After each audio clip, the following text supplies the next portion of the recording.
جی بیٹیوں کے رشتے نہیں ہو رہے، جی رزق بند ہو گیا، جی جو کام کرتا ہوں جس کام کو ہاتھ ڈالتا ہوں خراب ہو جاتا ہے، جی سونے کو بھی ہاتھ ڈالوں تو مٹی بن جاتا ہے، جی پڑھائی میں بچے نہیں چل رہے، ان سب کا کیا علاج ہے؟ علاج خود کرنا ہے کہ لوگوں کو پیسے دے دے کے؟ اگر کسی پر پرانا جادو ہو جائے تو اکثر لوگ مایوس ہو جاتے ہیں، لیکن قرآن مجید میں ہر بیماری اور ہر مصیبت کا علاج موجود ہے۔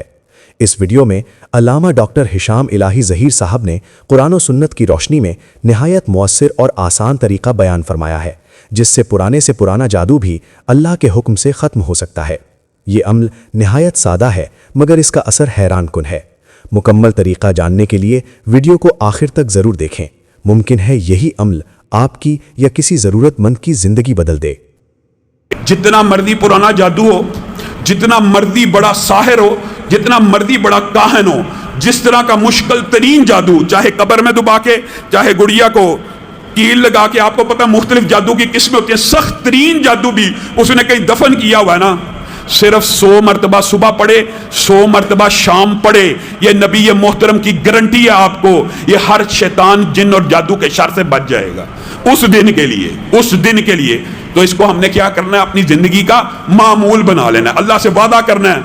جادو جنات کا لوگ سوال پوچھتے ہیں نا، بندش کا وہم ہے، جی بیٹیوں کے رشتے نہیں ہو رہے، جی رزق بند ہو گیا، جی جو کام کرتا ہوں جس کام کو ہاتھ ڈالتا ہوں خراب ہو جاتا ہے، جی سونے کو بھی ہاتھ ڈالوں تو مٹی بن جاتا ہے، جی پڑھائی میں بچے نہیں چل رہے، ان سب کا کیا علاج ہے؟ علاج خود کرنا ہے کہ لوگوں کو پیسے دے دے کے اپنا مال لٹوانا ہے؟ خود کرنا شروع کریں، کتنا مشکل ہے۔ نبی کریم صلی اللہ علیہ وسلم کہہ رہے ہیں صرف 100 مرتبہ صبح پڑھ لو، 100 مرتبہ شام پڑھ لو، جائیے اللہ کی قسم آپ کو کسی عامل کے پاس، کسی رقیہ شریعہ کرنے والے کے پاس جانے کی ضرورت نہیں ہے۔ آپ صرف یہ وظیفہ شروع کریں، اگر بدلاؤ نہ آئے، تبدیلی نہ آئے، رحمتیں نہ آئیں، برکتیں نہ آئیں، مجھے آ کے پکڑ لینا۔ آپ خود شروع کریں۔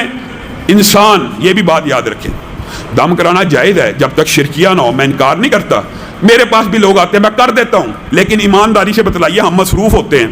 رقیہ شریعہ والوں نے چلو جنہوں نے پروفیشن بنایا ہو سکتا ہے وہ توجہ سے کرتے ہوں، لیکن ایک بندہ آیا، علامہ صاحب بیٹی کو دم کر دیجئے، میں 7 دفعہ فاتحہ پڑھتا ہوں، دعائیں پڑھتا ہوں جو نبی کریم صلی اللہ علیہ وسلم نے بتائی، اس کے اوپر پھونک مار کے چل دیا۔ میرے دل میں اس بچی کے اوپر کتنی توجہ ہو سکتی ہے، میری نظر میں اس بچی کا کتنا درد ہو سکتا ہے جو اپنے والد اور والدہ کے دل میں ہو سکتا ہے۔ اللہ کی قسم وہ 7 دفعہ سورۃ فاتحہ پڑھیں گے، میں نے چاہے 7 دفعہ سورۃ فاتحہ پڑھی ہو، میں اتنی توجہ سے نہیں پڑھ سکتا جتنی کوئی والد اور والدہ توجہ سے پڑھ سکتے ہیں۔ وہ توجہ سے پڑھیں گے، اس کو زیادہ افاقہ ہوگا۔ ہاں یہ فرق ضرور ہوتا ہے، یہ فرق ہوتا ہے، اس فرق کو ہم مانتے ہیں۔ ایک وظیفہ ایک عامل نے یا ایک عالم نے 1,00,000 دفعہ سورۃ فاتحہ پڑھی ہے، والد نے زندگی میں 1000 دفعہ پڑھی ہے، اثر کا فرق ہو سکتا ہے، اثر کا فرق ہوتا ہے، لیکن جب آپ خود اپنی اولاد کا، اپنے گھر کا علاج کرنا شروع کریں گے تو انشاءاللہ آپ کے بھی وظائف کے عدد بڑھ جائیں گے، چاروں کل کثرت سے پڑھنا شروع ہو جائیں، آپ کے اوپر سے جادو جنات ختم۔ سورۃ بقرہ کی آخری 2 آیات سورۃ بقرہ کو پڑھنا شروع کرتے ہیں، فاتحہ کو پڑھنا شروع کرتے ہیں۔ اور فاتحہ کا ایک بات اور بھی یاد رکھیے، بات آئی ہے تو کہہ دیتا ہوں، فاتحہ ایک عام نمازی کی بھی بڑی مؤثر ہوتی ہے۔ ایک عام نمازی کی، میں علماء کی بات نہیں کر رہا، وجہ کیا ہے؟ کیونکہ ایک عام نمازی نے بھی سارا دن ہر رکعت میں اس کو پڑھنا ہوتا ہے، اس کا عدد بھی بے شمار ہو چکا ہوتا ہے۔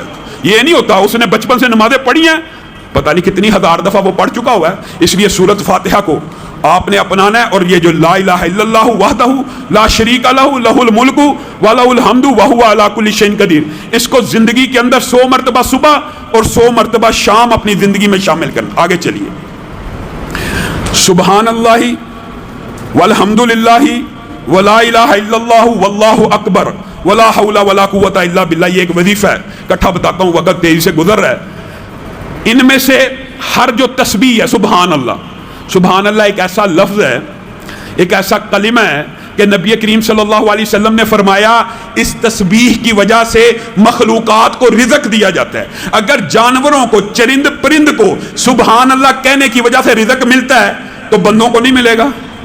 بندوں کو کیوں نہیں ملے گا؟ آدم نے اپنے بیٹے کو، پہلے نبی نے، پہلے پیغمبر نے اپنے بیٹے کو نصیحت کرتے ہوئے کہا تھا، میرے بیٹے 7 زمینیں اور 7 آسمان ایک زنجیری میں جکڑ دیے جائیں، تو لا الہ ایک ایسا کلمہ ہے جو اس زنجیری کو توڑ کے رکھ دے گا، اور سبحان اللہ ایک ایسا کلمہ ہے جو زمین و آسمان کے درمیان خلا کو پر کر دے گا۔ سبحان اللہ ایک ایسا جملہ ہے جو تیرے رب کو بڑا پسند ہے۔ نبی کریم نے خود کہا کہ رب کی بارگاہ میں یہ کلمہ بڑا محبوب ہے۔ آپ بتائیے رب کو ایک چیز پسند ہو، ایک والد کو بھی، مثال رب کے ساتھ نہیں دینی چاہیے، لیکن اگر ایک والد کو بھی کوئی بات اچھی لگتی ہو نا، یا حامد کو، بیوی وہی کر رہی ہے، بچہ وہی کر رہا ہے، باپ کو یہ اچھا لگتا ہے کہ میرا بیٹا مجھے کہ ابا جان، وہ بار بار وہی جملہ کہے تو باپ کو کیسا پیار آتا ہے۔ معاذ اللہ، اللہ کے ساتھ مثال نہیں دے رہا، لیکن سبحان اللہ کہنے سے، بار بار کہنے سے رب کو اپنے بندے کے اوپر کتنا پیار آتا ہوگا، جو بندے کو خود کہہ رہا ہے کہ میں سبحان اللہ کہنے کی وجہ سے مخلوقات کو رزق دیتا ہوں۔ ایک بندہ دن رات سبحان اللہ کہی جا رہا ہے، کیسے ہو سکتا ہے رب اس سے ناراض ہو جائے؟ نہیں ہو سکتا، نہیں ممکن۔ رب کو تو یہ خوش کرنے والے کلمات ہیں۔ حدیث کے اندر آتا صرف 100 مرتبہ سبحان اللہ و بحمدہ کہہ دینے سے سمندر کے جھاگ برابر گناہ اللہ معاف کرتا ہے۔ وجہ کیا ہے؟ اللہ خوش ہو جاتا ہے۔